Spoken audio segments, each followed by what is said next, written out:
Cierra los ojos e imagina una manzana. Casi todo el mundo ve algo ahí dentro. Un color, una forma, un brillo. Pero hay personas para las que no aparece absolutamente nada. Y casi ninguna de ellas lo sabe. Pasan la vida entera creyendo que eso de imaginar una manzana es una manera de hablar, una metáfora que todo el mundo usa, hasta que un día alguien les dice que no lo era.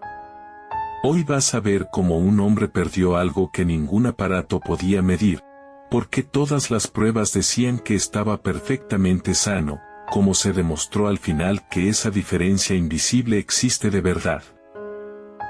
¿Y por qué uno de los fundadores del estudio de animación más famoso del mundo descubrió, ya de mayor, que él nunca había visto nada dentro de su cabeza? La historia entra en la literatura médica en 2010, en una revista de neuropsicología, firmada por el neurólogo Adam Zeman, de la Universidad de Exeter. Es un caso que no se parece a los que llegan a esa consulta.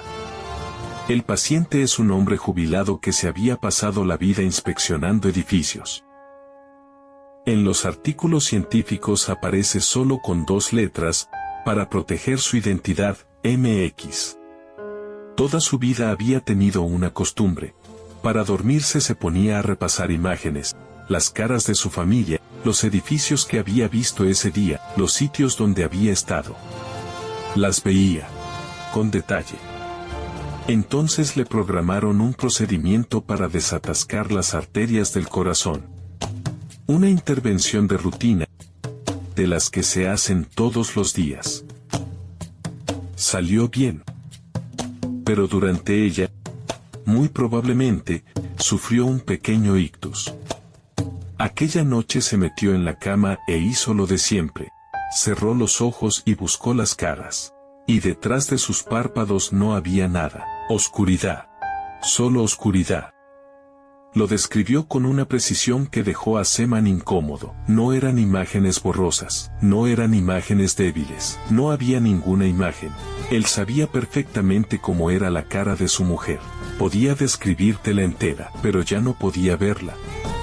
Y aquí es donde el caso deja de ser una rareza clínica y se convierte en un problema muy serio. Porque hay una pregunta que no tiene respuesta obvia. ¿Cómo demuestras que alguien ha dejado de ver algo que nadie, nunca, ha podido ver más que él? Zeman hizo lo que manda el manual. Le pasó las pruebas estándar de imaginación visual. Son preguntas que, en teoría, solo se pueden contestar mirando una imagen mental. ¿Cuál de estos 2 verdes es más oscuro, el del césped o el de un pino? ¿Qué forma tienen las orejas de un conejo? MX las aprobó. Puntuaciones normales. En algunas, por encima de la media.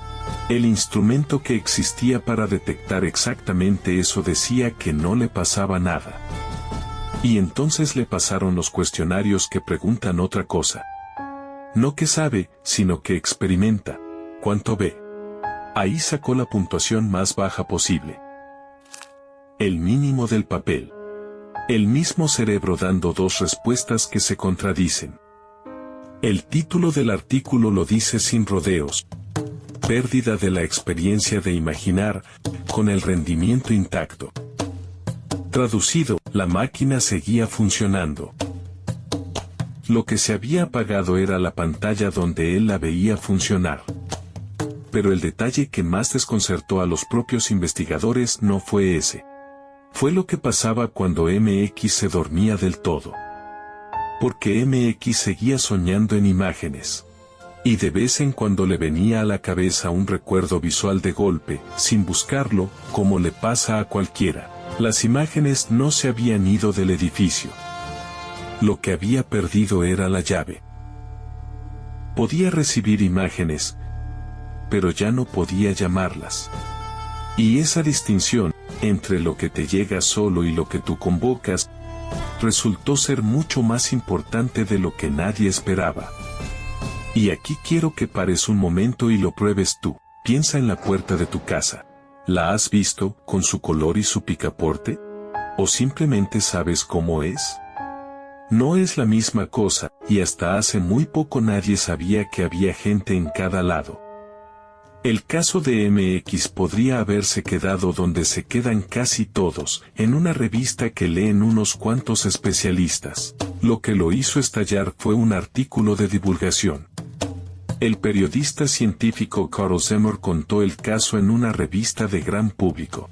Y a partir de ahí, a Seymour le empezaron a llegar mensajes. Muchos. Pero no decían lo que él esperaba. No decían, a mí me pasó lo mismo después de una operación. Decían otra cosa. Y decirla les había costado años. Decían, yo nunca lo tuve. No lo perdí. Nunca, desde que tengo memoria, he visto una sola imagen dentro de mi cabeza. Y siempre pensé que era normal, porque nadie me dijo nunca lo contrario. Y eso habría una pregunta bastante más grande que un paciente. Si hay gente que nació así, ¿por qué no lo habíamos notado nunca? La respuesta incómoda es que sí lo habíamos notado. Alguien lo había descubierto mucho antes. Y luego el hallazgo se quedó ahí, sin que nadie lo tocara, durante más de un siglo.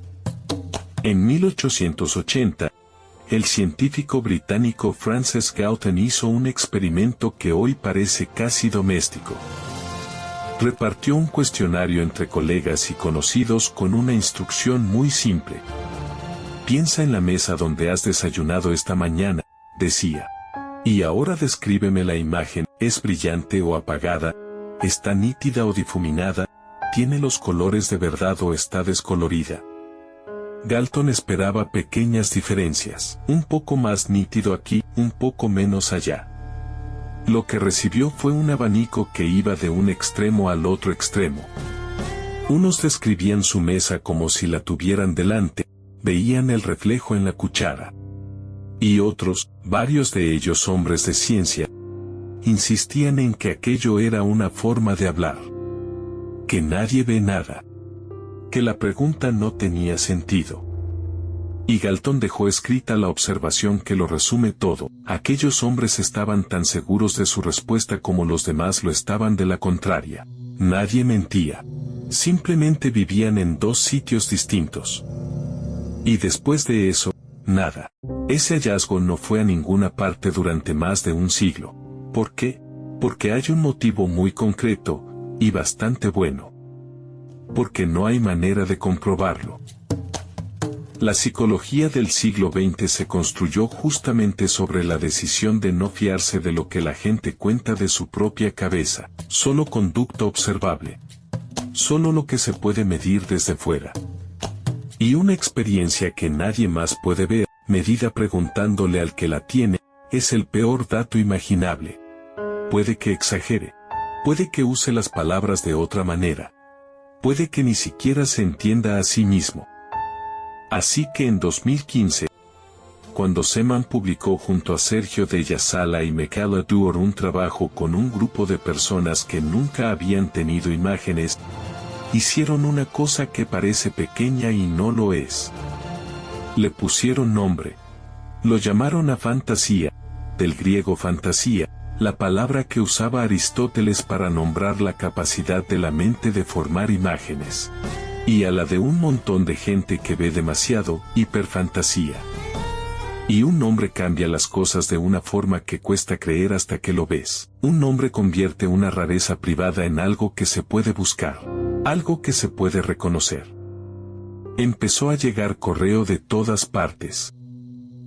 Y entre esas personas apareció, por ejemplo, Blake Ross, uno de los creadores del navegador Firefox, que escribió un texto contando que se había pasado la vida entera creyendo que lo de contar ovejas para dormirse era una expresión.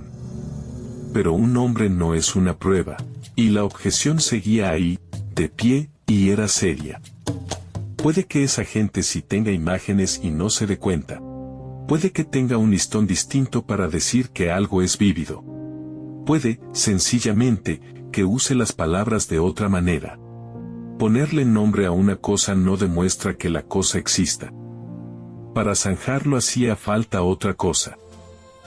Hacía falta medir algo que la persona no pueda controlar aunque quiera. Algo que no se pueda fingir ni por educación ni por sugestión. Y eso es exactamente lo que montó un laboratorio en Sydney, dirigido por el psicólogo Joel Pearson. Su herramienta se llama rivalidad binocular, y para entenderla no hace falta saber nada de neurociencia. A cada ojo se le enseña una imagen distinta e incompatible. A uno, unas rayas rojas. Al otro, unas rayas verdes. El cerebro no puede juntarlas, así que hace lo único que puede hacer, elegir. Y va alternando entre una y otra. Y aquí está el truco. Si antes de mirar le pides a alguien que imagine las rayas rojas, su cerebro tiende a quedarse con las rojas cuando por fin mira. Imaginar deja huella. Inclina la percepción sin que la persona lo note. Es decir, la imaginación se puede pillar por la espalda. No hay que preguntarle a nadie qué siente. Basta con ver si su percepción se dobla hacia el lado que acaba de imaginar. En las personas con afantasía ese efecto no aparece. Y no aparece reducido, ni a la mitad, ni un poco más débil. No está. Es la primera vez que alguien puede decir, esto no es una manera de hablar. Esto ocurre en la parte del cerebro que ve. Después llegó una segunda prueba, todavía más difícil de discutir, y esta la firma el mismo laboratorio en 2022. Se les ocurrió mirar las pupilas. La pupila se cierra con la luz y se abre en la oscuridad. Es un reflejo. No puedes decidirlo, igual que no puedes decidir dejar de sudar. Y resulta que también reacciona, un poco, cuando solo imaginas algo brillante. En las personas con afantasía, esa pequeña reacción no se produjo. Y una pupila no sabe mentir. Es la primera huella física, en el cuerpo, de una diferencia que hasta entonces solo existía en lo que la gente contaba. Y entonces llegó el experimento que cambió del todo la forma de entender esto.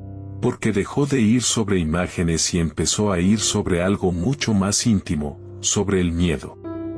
En 2021, el equipo de Pearson publicó un trabajo con un montaje muy simple. Sentaban a la persona a oscuras, le pegaban unos sensores en la piel y le daban historias escritas para que las leyera. Los sensores miden algo que no controlas, cuánto conduce la electricidad tu piel, que cambia cuando sudas un poco. Es la manera clásica de pillar al cuerpo asustado antes de que la persona diga que lo está. Las historias eran de las que funcionan siempre. Un tiburón que se acerca mientras nadas. El borde de un acantilado que cede. Un avión que empieza a caer. En la mayoría de la gente, la piel delata el miedo en cuestión de segundos. En las personas con afantasía, la línea se quedó plana. Leían exactamente lo mismo, entendían perfectamente lo que estaban leyendo, y el cuerpo no se enteraba. Y ahora la parte que impide la conclusión fácil. Cuando en lugar de pedirles que imaginaran les enseñaron imágenes que dan miedo de verdad, reaccionaron como todo el mundo. O sea que no era gente más fría, ni menos emocional, ni con el cuerpo apagado. Lo que les faltaba era el puente. La imagen es lo que convierte una frase leída en algo que el cuerpo se cree.